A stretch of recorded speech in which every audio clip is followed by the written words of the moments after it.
Hello, everybody, and welcome to our studios. It is 3:10 to left, presented by your New England Ford dealers and F-Series, America's best-selling truck for 48 years, and the official truck of the Boston Red Sox. Tom Caron along with Alex Speier of the Boston Globe, and we are 8 hours away?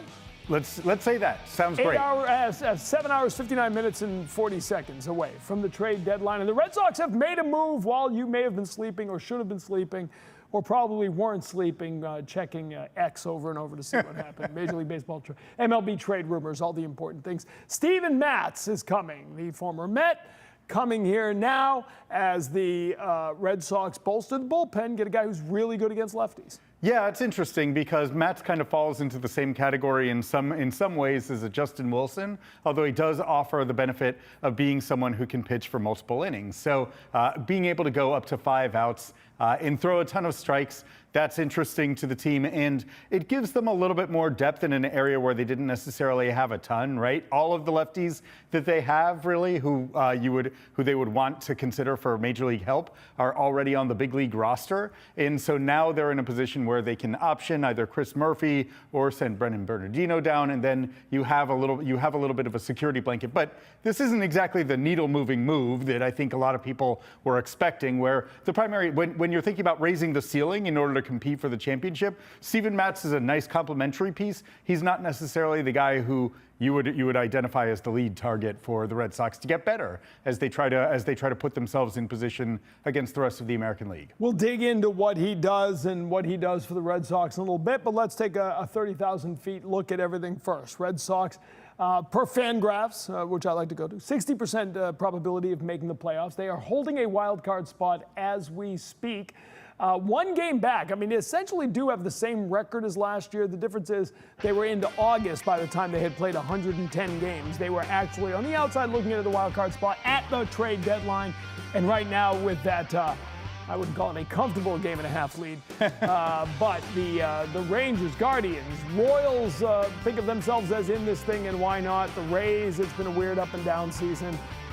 It's interesting to try to figure out who is in this thing, and you read the tea leaves today, you get a good idea who's buying, who's not. Red Sox are buying, we know that, whereas before that 10-game winning streak, you were wondering, would they try to thread the needle? Was it a little bit of both? The beauty of that 10-game winning streak is really since that stretch, we have known the Red Sox are trying to get to the playoffs this year. They are buying, they are adding to this roster. Yeah, that's what you point out, the similarities of the record from a year ago to now. And the difference is the rest of the American League field has flattened out, and the Red Sox are in a better position relative to that field. So this year, it's not that question of, well, do we really push in a lot of, do we really push in value and then wonder if we don't make it to the postseason, how much do we regret that? At this point, they're in a position where if they get better, then they're in a great position to make the playoffs, and then it's affecting the degree to how deep they can move in October. So the incentives are very different than they were a year ago, or 2 years ago, or 3 years ago when they were on the outside looking in. This is the last time that we saw the Red Sox approaching the trade deadline in this kind of position was 2021, when they had a postseason berth in their hands rather than having to kind of move up on the outside rail in order to get one. So that changes, that should change a lot, I think, about the way that they think about it and approach it. Kyle Schwarber was the impact bat they added in 2021. They came within 2 wins of winning the pennant and going to the World Series. That was a needle-moving deal. Steven Matz, as you said, not the kind of needle-moving that fans want. It's a nice addition to a bullpen.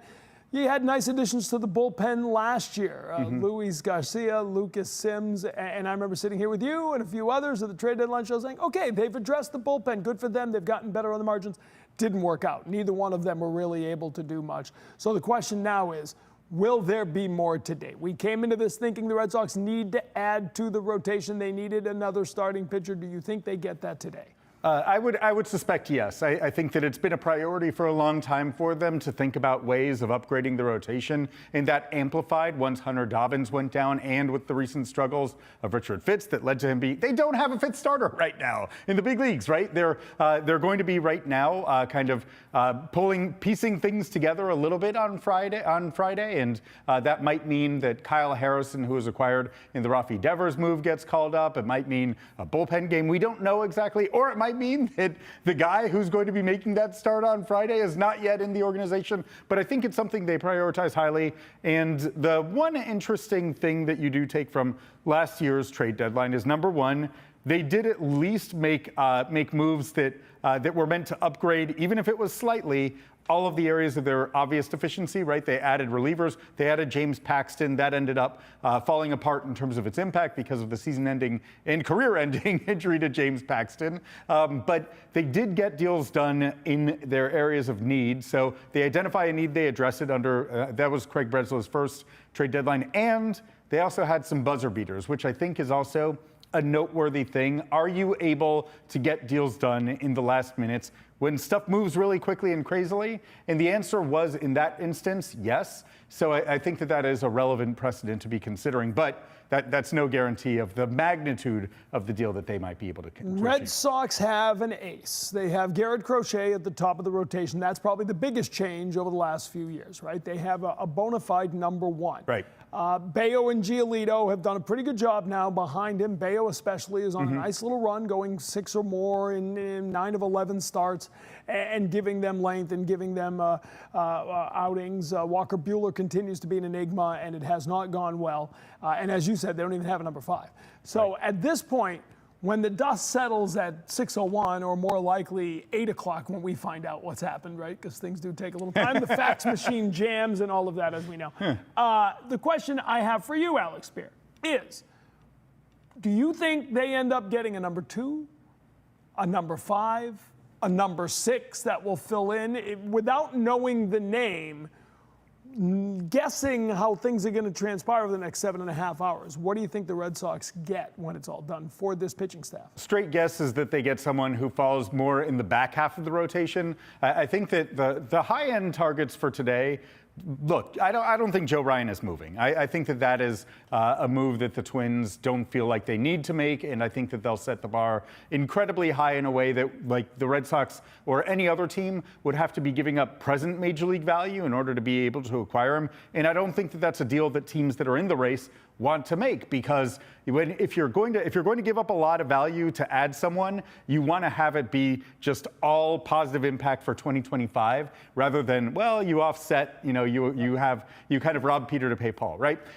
So I think that my guess is that Joe Ryan ends up not moving in the controllable starter market. We'll see what happens with the Marlins. I'm not sure that anything happens with Alcantara or Cabrera, though. Cabrera, I think, could generate a lot of interest today.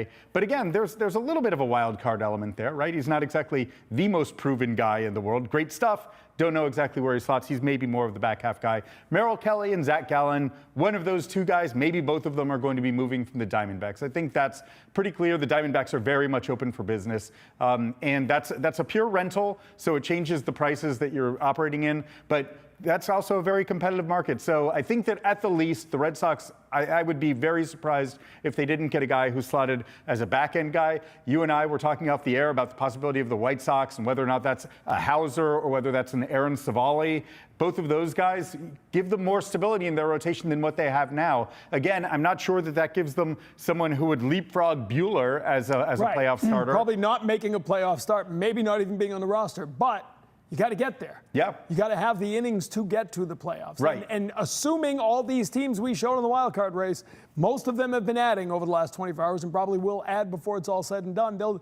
These teams, we talk about the AL being kind of a weaker league compared to certainly last few years. Well, some of these teams are going to be stronger when it's all said and done. You've got to keep pace with what the others do. We've heard Alex Cora say it so many times, right? Some teams get better and you stay the same. And that having been one of the elements that he identifies as a common thread between the Red Sox disappointing post-All-Star break performances over the last several years, right? Like, we've seen the Red Sox being a worse team after the All-Star break than they were before it? And is part of that the team's relative inactivity at the trade deadline when in comparison to other contenders? I think that's certainly part of it. But yeah, I think that you see, for instance, the Tigers making a move to acquire someone like a Chris Paddock, right? That's a move that teams, you are looking not only to upgrade your ceiling as a team for the home stretch, but also to solidify your floor. And right now, the Red Sox floor at the back end of their rotation just isn't that sturdy. Again, that as we see with Fitz being shuttled down to the minors. What about Jarren Duran? When it's all said and done, there's a lot of talk. And again, obviously, the Marcelo Meyer injury impacts this. Right? Yeah. Rafael's playing a lot of second base. You no longer have that, I have to scratch someone every day. I can't play Abreu today. I can't play Duran today. I got to have Anthony as the DH. It's easier to get everybody in. We haven't heard how long the Meyer injury is going to last. To me, that smacks of tomorrow afternoon. Cora's probably going to give us an update after the deadline because they don't want to give away any information they don't have to. But what are the odds of them actually moving Jarren Duran before 6 o'clock tonight? Extremely, extremely low to almost non-existent. I think, for me, I think that between the impact that Duran has right now, this is his best stretch of the season, and a great reminder. He's playing at least as well as he did at any point in 2024 right now, which is saying something. But he's extraordinarily impactful at this moment in time. He looks great in the 3-hole for them, and the fact that you no longer have a bottleneck, you no longer have the so-called surplus of outfielders because you do have Rafaela, who's been, by the way, outstanding at second base, which is pretty interesting to see in its own right.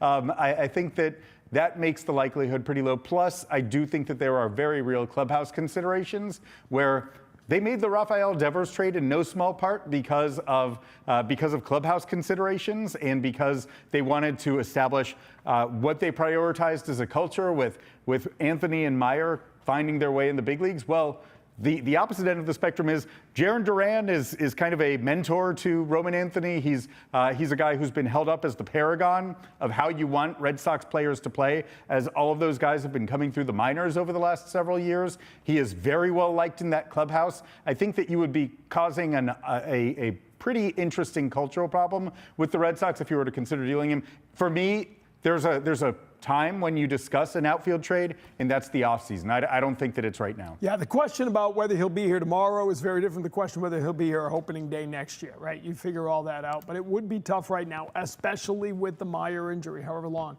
that is going to last. All right, we know that Suarez goes to the Mariners. Yankees have been making some moves here and there. Tigers just got Paul Sewald or close to it. Blue Jays getting Shane Bieber, who we wondered if somebody like that would go. Moves are happening.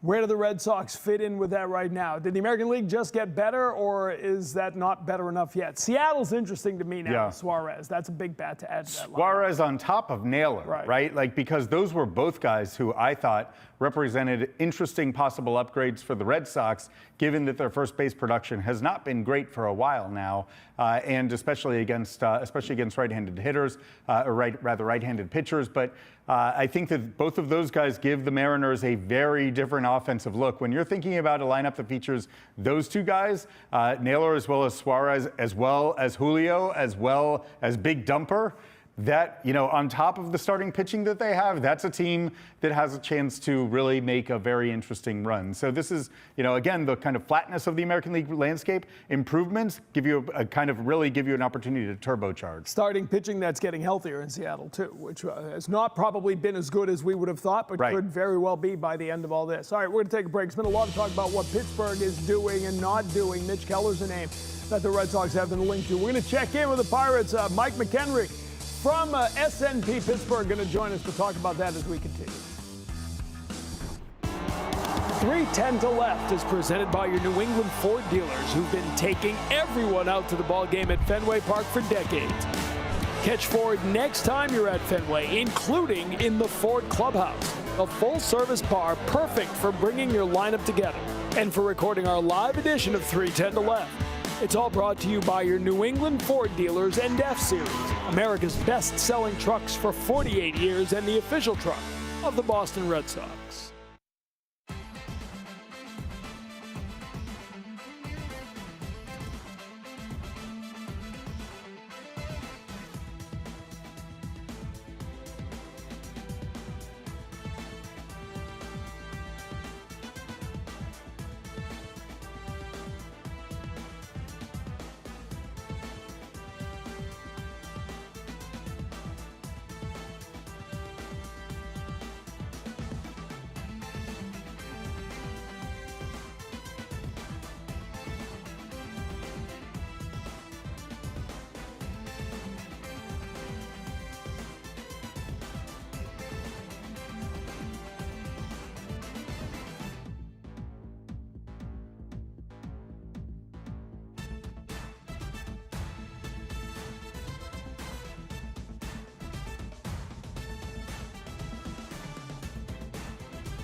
And to left, and it is presented by your New England Ford dealers, NF Series, America's best-selling truck for 48 years, and the official truck of the Boston Red Sox. Tom Caron and Alex Speier for the Boston Globe.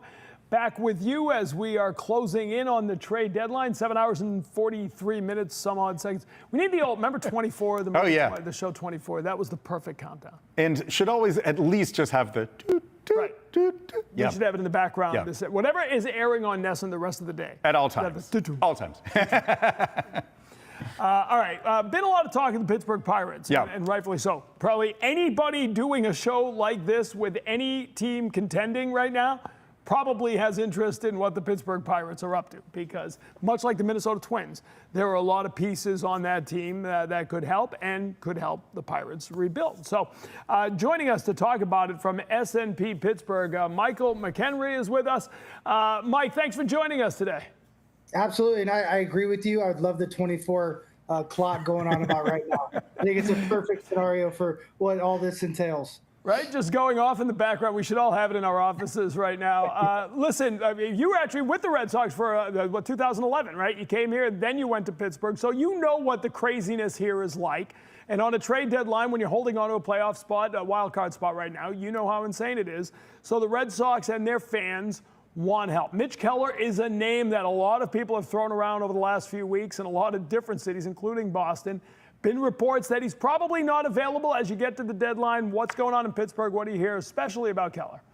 Yeah, I think the reality of it is, I mean, why wouldn't you want him, right? He's thrown 200 innings. He's been an all-star. Could have easily kind of floated into the all-star game this year. I mean, he's got 15 quality starts on the season. This is a guy that's a premium quality pitcher across the board, and it's really because of his reliability.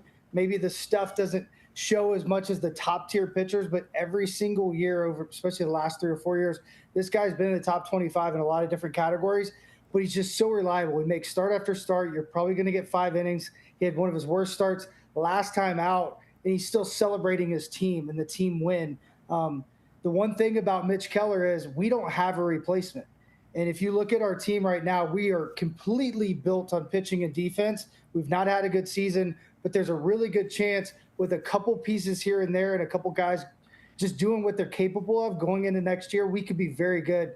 When you have Paul Skeens at the top of our rotation, and you have a lot of young pitching prospects and the number one prospect all of baseball, there's a lot of things to look forward to. And losing a guy like Mitch Keller could really put a damper because, as you guys know, they want to protect these young arms. There's a lot of injuries in the game, and they are calling it low volume days. They're pulling these guys back, not allowing them to go deep into ball games. They're trying to monitor the innings. So if you lose a guy that can throw 200 plus innings, that seemingly always gets in the 5th, it's going to make next year very hard for the Buccos. So I'd be really surprised if they give him up. It would have to take a huge hole. You mentioned low volume days. I see the guy who was like working with Garrett Cole as he got to the majors, being like, but it's so as you do think of what it would take to move the needle for the Pirates. This to me is kind of the crux of the dilemma, right? If you have a controllable starter, then who's good, who's like a mid. Let's say Mitch Keller is a mid rotation guy, right? Then a guy like that for multiple years, what are you going to want back? You're going to want back major league now, someone who's ready to contribute from opening day in 2026 and for years after that, right? Like if I'm the Pittsburgh Pirates, then the conversations would necessarily involve guys like Wilyer Abreu or Jaron Duran, and to me, that's the type of deal that's really difficult for a contender to pull off. So I don't know what your sense is of what it would take to move the needle for the Pirates, but to me, that explains some of the difficulty of moving a guy like that in the middle of the pennant race. Yeah, I think you hit the nail on the head. It's going to take major league talent, major league ready players, or it's going to take top tier can't miss prospects, if that's such a thing. I mean, I really believe that, you can swing and miss on a prospect even in AAA, because once you get under those lights, that third tier, everything seems changed. I mean, you cannot predict if a guy's going to be good. I think that top 100, the top 5, possibly you could predict. If you look back the past couple of years, those guys have had great careers, or at least having good careers as of now over the last 4 or 5 years in the top 100 of all of baseball. But you can't really predict prospects. So, yeah, they're going to want a big haul, and it's going to take, one of your major league caliber players that are having an impact. And I don't know if you'd ever want to lose that right in the middle of a playoff. And the biggest problem for both teams is you could lose a great clubhouse guy, change up the mojo. I'll never forget Andrew McCutchen telling me that when they traded Hader when he was in Milwaukee, they just fell off the planet. And it was because the whole clubhouse was just hit with the giant tidal wave that they weren't ready for. But, Mitch Keller, unlike a lot of young pitchers, is locked up, right? He's got the deal. And if you were the Pirates and you could flip them, to use Alex's names, and I'm not sure the Red Sox want to move either of these guys, but if you could get a Duran and a prospect, and then in the offseason you take some of the Keller money you freed up and go get a third guy, suddenly you've added 3 guys to the lineup, which is something the Pirates kind of need to do to jumpstart the offensive guy. Now, you lost Jared Jones, obviously, before the season, so the pitching took a hit. Like you said, that's where Keller suddenly becomes even more valuable, right? But that is the tough decision for the Pirates to figure out. Could I flip Keller and opening day next year have 3 guys in my major league lineup that I didn't have last year? Yeah, and I think that's the toughest question because you have Bubba Chandler coming up. You have Barco, a lefty who's just been dominant in the minor leagues, coming up. You have Oviedo, who's been a significant piece in the past, dating back to 03, who's coming off Tommy John, who's pitching incredibly well in his rehab stint, coming back at any moment. So that's 3 guys you could slot in pretty much immediately. Now, Oviedo could take the workload, but he is coming off Tommy John. So there's a lot of question marks. But, yeah, I mean, you talk about if the Pirates were an average offensive team, we would be talking about the playoffs. That's how good their pitching is. I mean, you're talking about top 10 categories across the board. They don't give up slug. They don't give up a lot of hits. They have a really low ERA. The bullpen's been phenomenal. And I think we can kind of let go of that in the sense of that's our strength and try to pull back some offense for us. But it's really tough, as you guys know, if you lose that mid-rotation or even at times Keller can be a 2 in a rotation, it's hard to replace, especially a guy that shows up start after start, goes 5-6 innings. What effect does that have on the young pitching staff? Do they try to cover more innings? Does our bullpen fall apart because they're having to cover more innings? There's a lot of question marks, so it would have to be an absolute slam dunk. So someone who's in a very different boat for the Pirates right now and who I'm sure Ben Cherington and company are getting a ton of calls on, David Bednar, right? We're talking about a guy who's been a very good closer this year, gone through an interesting path to get back there, a former All-Star who is once again seemingly figured things out after a brief detour to the minors to figure out how to get back to that kind of All-Star caliber form. What do you consider the likelihood that David Bednar, who I believe is a free agent after this year, will be moving at this deadline, and what does the team acquiring him end up getting with Bednar? I think almost 0. I think that's a Bob Nutting just completely no-go. Now, there's always a likelihood. I always say everyone's on the trading block at all times. I mean, that's the reality. If you can give a big enough haul back, it could happen. But you're talking about a kid that watched me play in a Pittsburgh Pirate uniform and was a fan of mine when I met him, which was very humbling. But at the same time, it's like, bro, you're incredible. I love you. You're the juggernaut, the renegade. But this guy has grown up here. He's been a Clemente Award winner twice. He's always in the community. And, oh, yeah, he's absolutely disgusting. I mean, you're talking about elite stuff, and you just alluded to last year, he had a really tough year, over a 5 ERA, really struggled, came into spring training, completely different guy, kind of lost his headspace a little bit, had to go to the minor leagues and dominated for 8 outings and has dominated since, went 23 outings in a row without giving up a run, just gave up his first run. He has not failed in the save opportunities all year long. So he's got ice in his veins. He's been through kind of the rough waters, the uncharted waters a lot of guys maybe don't have to go through. So you've seen a little bit of everything. How does he handle himself? So in my opinion, asset-wise, I think he may even be a bigger asset than Mitch Keller, and they're going to want a huge return. He's also controllable after this year, and he's an incredible, and I mean incredible human being. Brian Hayes traded within the division to the Cincinnati Reds. When you talk about if the offense would just be close to what it could have been, where you guys would be. And he's a guy, obviously, you go back to the COVID year there, and this was a guy like, all right, now I see why he's a top prospect. Now I see it coming together. Hasn't been there, right? A 571 OPS since the start of last year. Goes to show how far his stock has fallen when you trade him within the division. The Reds think they're going to be able to jumpstart him, but that's a guy who you talk about stock falling over the last few years. You start right there. Yeah, and the thing is, guys, if he hits a little bit, I mean, we're talking, you said 571. I just got chills down my spine. I mean, it's remarkable some of the numbers we're seeing in Major League Baseball.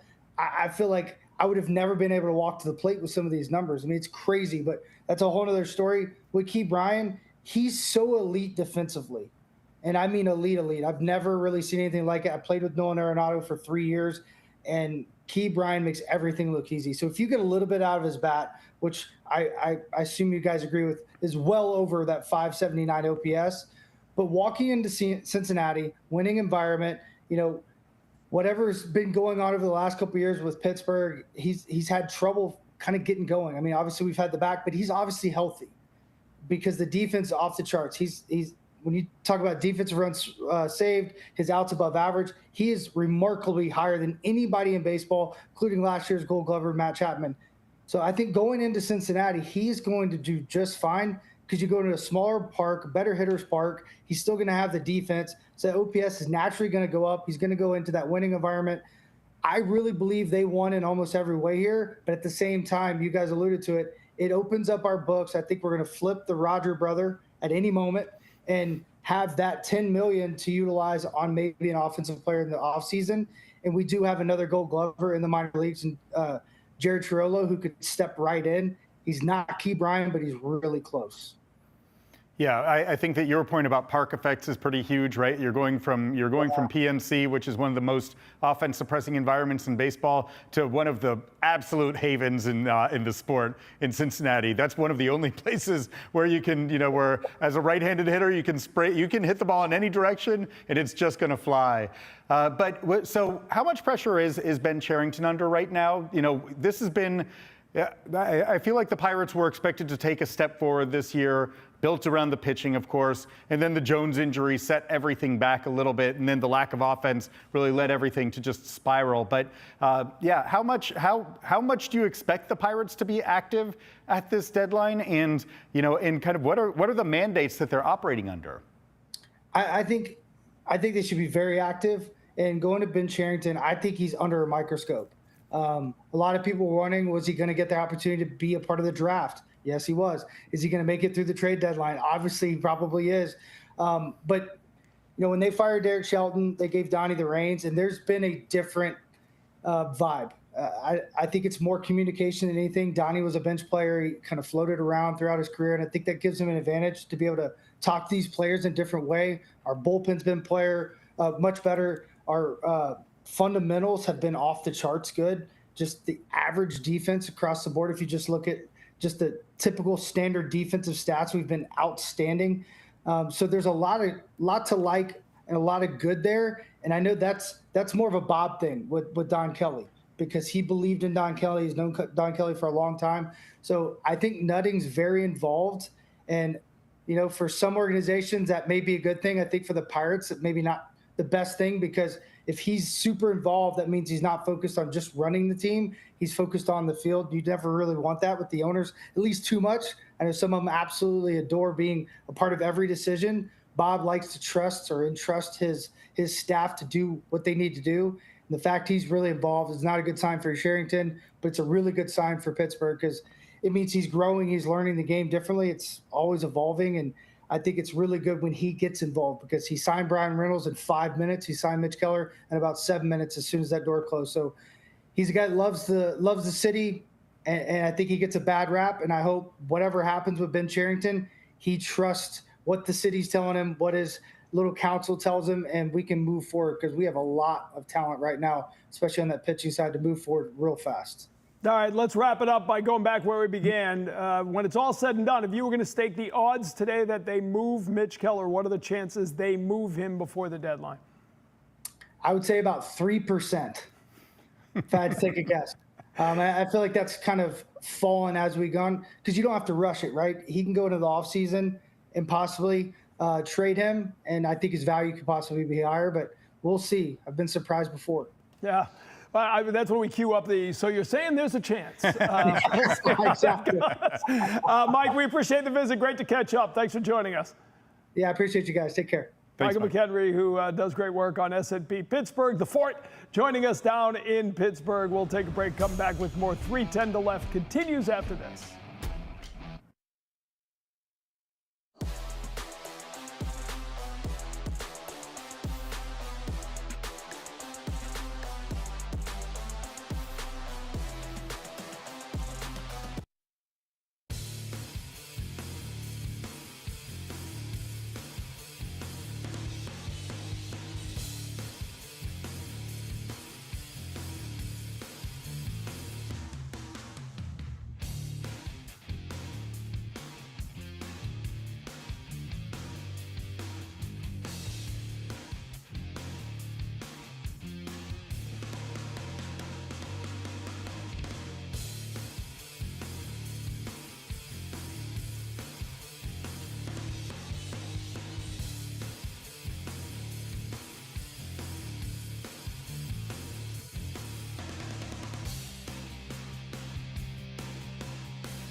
welcome back. 310 Left, presented by New England Ford Dealers and F-Series, America's best-selling truck for 48 years, and the official truck of the Boston Red Sox. Tom Caron Alex Speier back with you. This live trade deadline extravaganza rolling on. 3% chance of Mitch Keller getting moved today.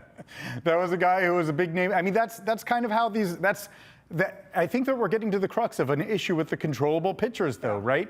This is the thing that it's really, really difficult against the pressure of a deadline to come together. It's part of the reason why Garrett Crochet ended up being widely discussed under unique circumstances last year, where he said, I will not be pitching in the postseason unless you give me an extension, particularly out of the bullpen. But it's hard to come together on these kinds of packages in the middle of a season, easier in the offseason. It's also interesting, right? Like we've already discussed, it probably, if you're going to move Jarren Duran, and I'm not saying they will or they should, though I think they may. If you're going to do that, it probably makes more sense to do it in the offseason. Like I said, if you're Pittsburgh and you're probably going to move Mitch Keller, or if you're even considering it, probably makes more sense to do that in the offseason. That's the kind of deal. Duran for Keller and whatever other pieces go into that, that makes more sense for both sides in the offseason. Yeah, well, I think the incentives are different, right? For the Red Sox, they are competing for something right now, and Jarren Duran is a huge part of that. Right. So what he can do in the rest of 2025 has enormous value to the Boston Red Sox. What Mitch Keller can do in the rest of 2025 has almost no value to the Pittsburgh Pirates, save for the pressure that it takes off of other pitchers in the rotation by being a sturdy, stable contributor. So well, I guess my point is, if you're the Pittsburgh Pirates, you probably can't get Jarren Duran today. Right. Because the Red Sox need him. But I can get him in December, so I will revisit it then. Right. Where do you hit the high point of value? And strangely enough, even though you're losing that extra cycle of contention, there's a chance that the answer is in the offseason, rather when it would be, 2 or 3 years left on his contract, rather than when it's 2.5 or 3.5 years left on his contract in the middle of the season. Good point, TC. All right, so we've been taking some questions from you on Twitter as we roll along to X. I know it's X, Twitter. And we've got some questions from you. Michael T. Lawler writes in, he works for the Red Sox, if we can't acquire a number 2 starting pitcher, should we continue to build from back end and go all in on Mason Miller to pair with Chappie and Witt and now Steven Matz to build a super bullpen? So if you can't get your number 5, or as he says, a number 2, if you can't get a top end guy, are you better off just loading up that bullpen? Because we know that's how you win in the playoffs. Yeah. Super pen will get you far in October. Does it get you to October, which is the goal? Yeah, well, I mean, it certainly helps on both fronts, right? Like, I think that we've seen with the Red Sox the pressure that it puts on different pitchers when they have to be used time after time after time, what it can do to their stuff. We saw Greg Weissert, the fall-off of Greg Weissert and Brennan Bernardino after their extensive usage early in the season. Their stuff backed up. It looks like they might now be coming out to the other side of it, although Weissert's strikeout rate hasn't bounced back, even though he's getting a lot of ground balls again. So, yes, it does help. Bullpen depth helps you get to October, and it helps you a lot in October. We are seeing the balance shift between how much starters are being used versus relievers, so there's a lot to be said for the super pen. Miller is kind of is a unique example, however, because it again gets to the problem of how valuable, how much the A's would have to get back in order to make a deal worthwhile on their front, and can that kind of a deal come together without benefit of the Red Sox giving up Major League Now pieces? I'm not sure that that's going to be possible for them. So I think that the Helsley deal that the Cardinals made with the Mets stood out as one where it's like, would the Red Sox have been able to make a comparable impact there? We have seen some of these relievers moving for exorbitant prices, right? Which is why you get Steven Matz for Blaze Jordan, who's going to be Rule 5 eligible and was blocked. That deal makes sense. Right. What's Mason Miller going to cost you? A ton, right? You're looking at one of the dominant late innings relievers in the game. You think about the fact that Aroldis Chapman as a rental in the past. And, Miller is kind of comparable in terms of stuff and just late innings presence. There's also a potential upside as a starter moving down the road. So you would think that, Aroldis Chapman at past deadlines has cost standout starters who are close to the big leagues, whether it was Gleyber Torres and more when he was moved to the Cubs back in 2016, whether it was Cole Reagans with the Rangers in 2023, who ends up being kind of a top 5 Cy Young guy. So I think that we're looking at for Mason Miller, you're looking at that and more. You need to get probably multiple top 100 prospects in order to think about moving Mason Miller, and maybe on top of that, Major League Now pieces. A year ago, we didn't know the risk tolerance of Craig Breslow, right? Going into that trade deadline. I'm not sure we knew after the trade deadline last year. Then you put together a package with Kyle Teal and Chase Meidroth, and you go get Garrett Crochet. Now, again, I think that's a deal most people do 9 out of 9 times. But it does tell you that he's willing to give up some of his top prospects in the right deal. What do we learn from that as we approach 6 o'clock today? I'm not sure, because I think that the rental market is so different for the Red Sox than the controllable market. So we also learned last trade deadline that the Red Sox weren't willing to jump all in to give up the pieces, and rightly so, right? Like, because the White Sox ask at the trade deadline last year for Garrett Crochet began with Roman Anthony and Marcelo Meyer. That probably wouldn't have worked out great that would not have been, the risk tolerance for that is a very different one than what they ultimately ended up giving up with Kyle Teal and Braden Montgomery as the anchors of the deal in the offseason. So I think that we're going to find out more about, because that was a kind of measured by last year. And again, the Red Sox are in a different position now than they were a year ago. And so, by extension, you would think that the way that they approach business is different. The risks that they're willing to absorb would be different this year than they were last year. Well, we didn't understand the importance of a Narvaez in the hole when you were trading Kyle Teal, okay? At the time, we had no idea. We've got another question as we go to X and round up your questions. Evo the Mons writes in, do you think the Red Sox get an everyday player like Yandy Diaz? Somebody that a lot of people are talking about. Obviously, the kind of impact that. 2 parts to that, though. Are the Rays going to be sellers? Kind of feels like they're drifting that way, but the drifting's over because the deadline's today. Yeah. And would the Red Sox go make a move for a Diaz, put him at first base? Yeah, I think that the Red Sox love Yandy Diaz. I don't think that they will be acquiring him from the Rays. I think that the Rays love Yandy Diaz as well. He represents a part of potential good teams for them in the next couple of seasons. I don't think that they would love the idea of dealing him to the Red Sox. I also think that if they were to deal him, they would need to get a guy who can help out now, basically, who's Major League ready. The Red Sox, if you think about where their system lies, they have Justinson Garcia, who's kind of near Major League ready, but maybe as a kind of profiles as a default 4th outfielder rather than being an everyday dude. You then have further away, you have Peyton Tolley, who I think the Red Sox would struggle to give up, and moreover wouldn't represent kind of now parts for the Rays would need one of the Red Sox outfielders who's currently on the big league roster in order to move Yandy Diaz, and I don't think that that's going to happen. At all, or because it's the Rays and they're in the division?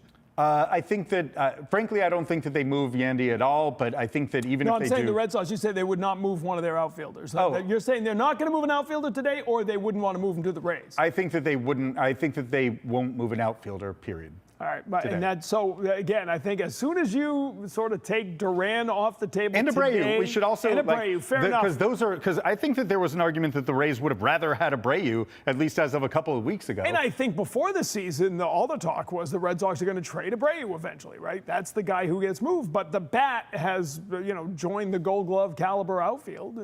It's a hard guy to move now. Yeah, it's interesting. We're kind of prisoners of the moment, right? And things have shifted. 2 weeks ago, a month ago, you would have said Duran is much more tradable than Abreu. That's right. Right now, that probably would have flipped a little bit, and it very well could flip again before the end of the season. But I think that not before 6 o'clock.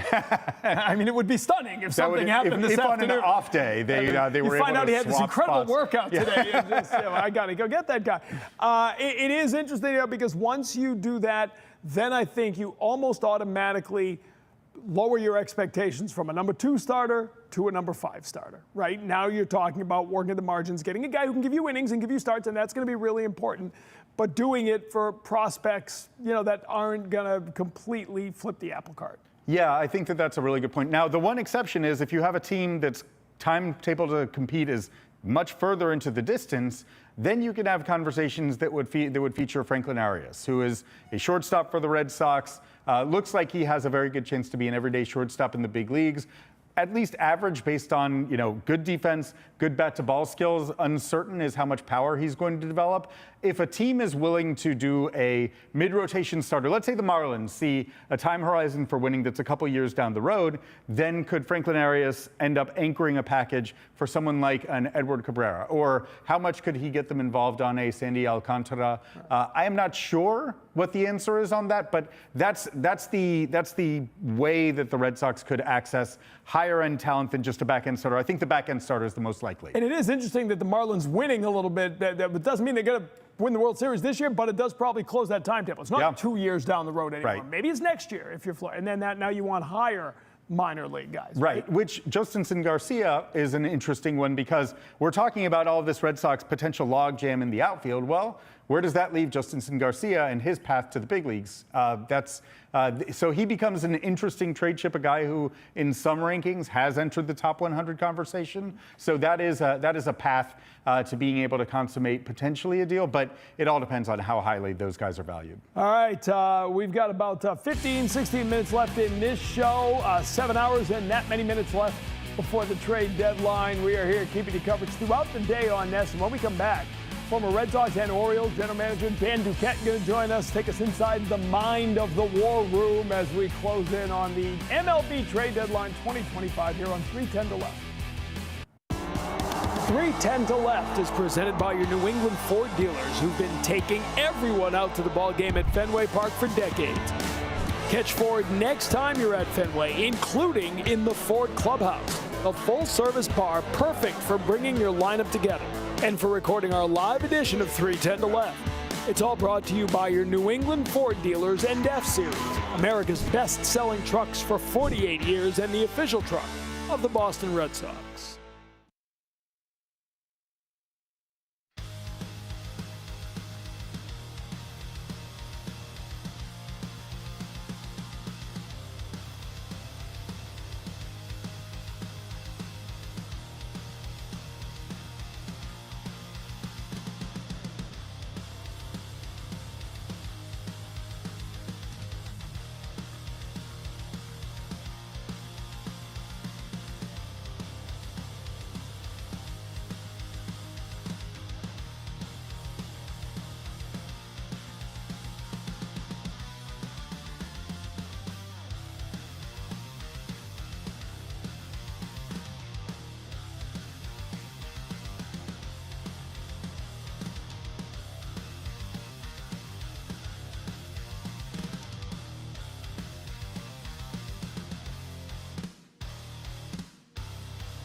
All right, we welcome you back. 310 to Left. Tom Caron Alex Speier with you. 310 to Left, of course, presented by your New England Ford dealers. Thanks for joining us this live edition. Don't forget, Major League Baseball Trade Deadline show coming your way. 5 o'clock. They don't trust just us. We'll be supported by an entire team. Lou Merlone will be here. I actually don't know who else will be here. Do we know who else will be here? Rob Bradford, I think, will be here. JP Ricciardi will be here, former general manager. Good Always perspective. great to talk to guys who have been in the room when you get close to the trade deadline. So let's do that right now. Love Dan it. Duquette, of course, longtime general manager of the Boston Red Sox as well as the Baltimore Orioles. Dan, how you doing today? I'm good. How are you guys? Good, thanks. So take us into the mindset at this point when you've no sleep now for the last couple of days if you're a general manager, right? Deals are being made. What are these last few hours like? How frantic? We always think that it's mayhem. What's it like when you're 5-6 hours away from the deadline? Well, the teams have probably already gone down their list, right? They had their shopping list, and a lot of the items that they had on their shopping list have either been taken off the shelves or hopefully they've gotten something to put in the cupboard. So now, you're down to the end, and if there's a lot of teams that are vying for playoff spots, there's a lot of people in the market. So you got to be ready to give up something that you probably don't want to make a deal, given the market. But now it's time to declare what you're willing to give up, because it's the last time you can add. So they're probably down to the end of their shopping list. The Red Sox, it's some of the pieces that they wanted to add, they weren't able to get, and now they got to decide if they're going to, give up some of the prospects that they were probably trying to protect and hold on to, and see if they want to add depth to their major league team. How great is that pressure on a general manager when you see the opportunity to be really good, but you're trying to preserve the future, but you need to address the issue? Like, you in 1997 had one of the all-time great trades at the trade deadline, right? Heathcliff Slocum for Jason Varitek and Derek Lowe, and you were able to really, really work the desperation of the Mariners to upgrade their bullpen in that moment in time. How much do those conversations change in a very short window? Well, that was a great deal for the Red Sox. I mean, we were able to get two key pieces. It's kind of interesting because I was talking to Woody Woodward, and they said they were looking for relief pitchers. And during the day, they picked up Paul Spoljaric, a left-handed reliever. And I thought, oh, man, we're out on Seattle. They're not going to go for Heathcliff. And then Heathcliff blew the save in Kansas City, and Woody Woodward calls me up, and he said, Dan, please don't tell me that Slocum blew the save. I said, okay, Woody, I'm not going to tell you that he blew the save. I said, I figured you guys were out. He goes, yeah, well, Lou Piniella really liked the way Slocum threw the other day at Fenway Park, and he thinks he can help us, and we're still interested. So we were able to make a deal, and the rest is history. But when you are a seller, it's easy, right? Because you have leverage, and you're shopping, you're trying to get young prospects. Like I was on the other side of the coin when I was talking to Ben Cherington, and we were trying to get Andrew Miller, and the Orioles hadn't won a pennant in 30 years, and the Orioles wanted to win, and I kept going down player after player after player. Will you please take this player? And he kept saying, no, we need to have Eduardo Rodriguez. We need to have Eduardo Rodriguez. And then we got down to the bottom, and he said, Dan, you got to either give us Eduardo Rodriguez to get Andrew Miller, or I'm going to send him to Dave Dombrowski in Detroit. And it's like Dave already had a good team, and if he got Andrew Miller, he was going to beat us in the playoffs. And I said, well, I guess I'll give you the extortion piece you want. I've offered you 39 other players, but if that's all what it takes, that's what it takes. And so we got Andrew Miller. We beat the Tigers, but we didn't advance to win the pennant. But we had to give it a shot to try to win the pennant. I know that people don't look very favorably on that in future years when you give up a young player that has value, but you got to get after it when you have a chance to get after it. I mean, that's really why we're playing. That's really what we're trying to accomplish. Yeah, I feel, Dan, when we look at trades now, and I just so often feel like every team has essentially the same algorithm that essentially spits out the same surplus value of every player.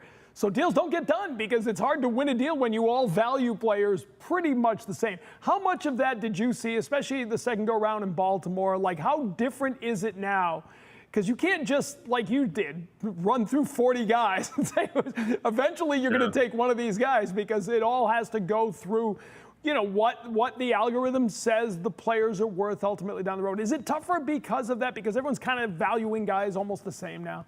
Well, I mean, if you value them the same, I mean, teams have different metrics that they look at and, you know, project the player and his future value.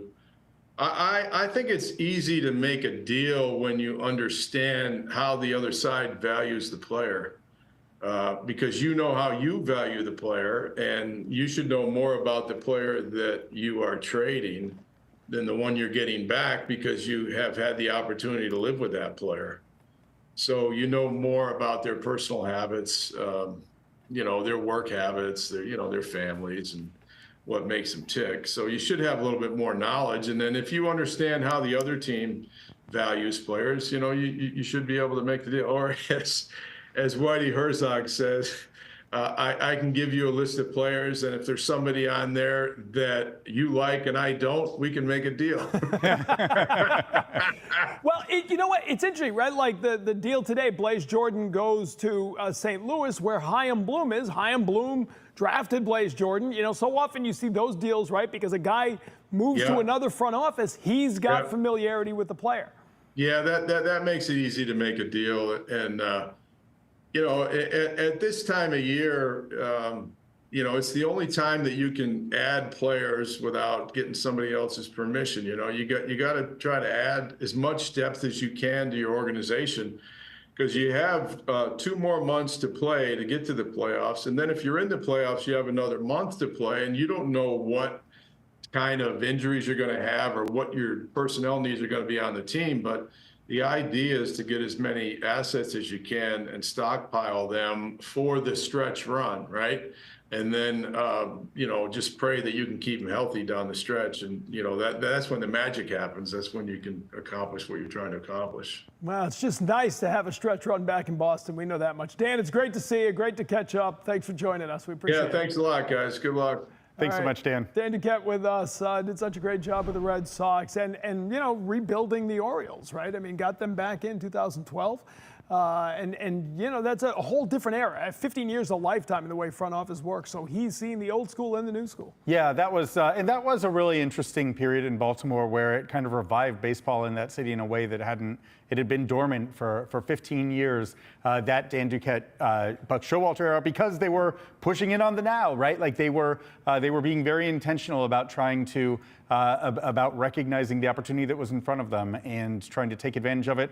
This is the day where that happens. This is the day where you get to test the degree to which front offices are ready to say, like, what is immediately in front of us matters a lot. And there's 2 months of potentially very exciting baseball, 3 if you're really good, and so that's what this day is all about. All right, quick check on MLB trade rumors. Nothing happening while we're just talking to Dan Duquette. We're kind of in that lull. This seems to happen a lot. You get a flurry at night, a little bit of a lull in the morning usually, then things start to pick up.